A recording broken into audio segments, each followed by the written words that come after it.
If you've ever sat in a job interview and heard that classic question about your greatest weakness, odds are you blurted out, "I'm a perfectionist."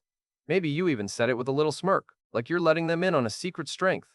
We love pretending perfectionism is this humble brag, a sign we care more, work harder, and won't settle for less than flawless.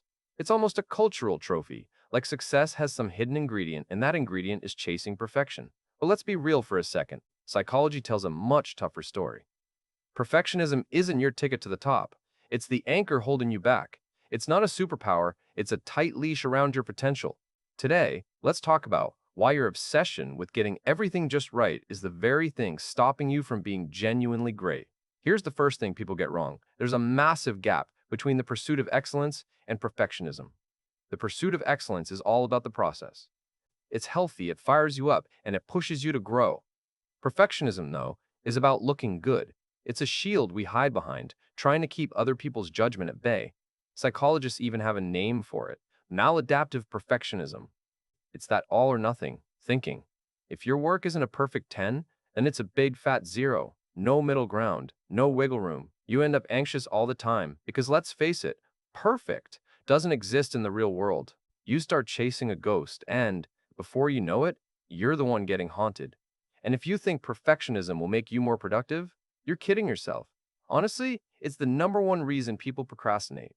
Picture this. You believe every project has to be flawless, so suddenly the stakes feel sky high.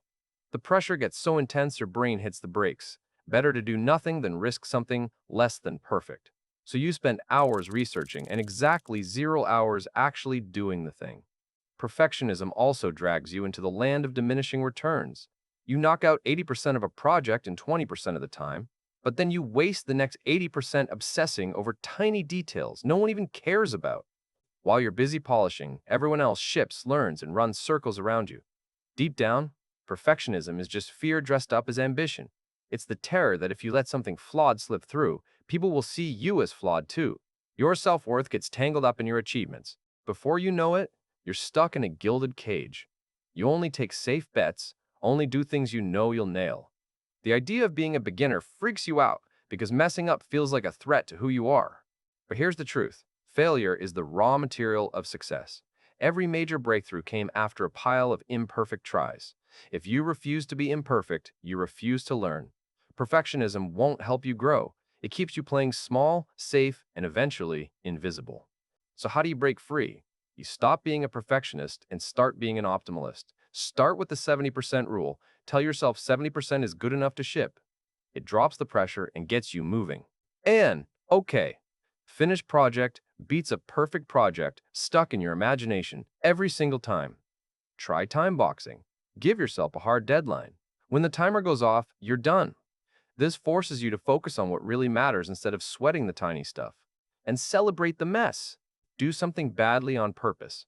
Write a cringy first draft. Paint something sloppy. Show your brain that messing up doesn't end the world. Success isn't a perfect string of wins. It's a bumpy, awkward trail of good enough tries that eventually add up to something amazing. So stop chasing perfect. Start producing.